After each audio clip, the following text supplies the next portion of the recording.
Hello guys, আমরা আজকে ঘুরতে আসলাম শ্রীমঙ্গলে। কোনো প্ল্যান নাই, হঠাৎ করে আসা। তো আপনাদেরকে হেটার্সদেরকে দেখাই, যারা হেট করতেছে আমি আসার পরে, যাদেরকে আসলে বলে আসি নাই, যারা আসতে চাইছিল যাদেরকে আমি নিয়ে আসি নাই, তাদের জন্য এই ভিডিওটা। আমরা আছি একটা রিসোর্টে। রিসোর্টের নাম কি? নির্বাণ নিবাস। নির্বাণ নিবাস রিসোর্টে। এখানে এটা হচ্ছে আমাদের রুম। আর এই যে আমার সাথে আসছে আমার কাজিন ছোট ভাই সোহেল। হ্যালো। তুই ক্যামেরা নিয়ে বসে আসছিস না এখনই? আর এই যে এটাই আমাদের রুম মূলত আলটিমেটলি। সোহেল, তুই কিছু বলবি?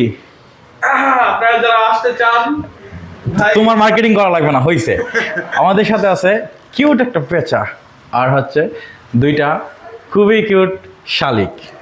অ্যান্ড এটাই হচ্ছে আমাদের রুম। আমি যদি আপনাদেরকে দেখাই আমাদের আজকের রিসোর্ট, এই যে এটা কাজ চলতেছে, মেবি নতুন হইতেছে, অনেকগুলো রুম হয়েছে আর অনেকগুলো রুম হওয়া বাকি আছে ওইদিকে।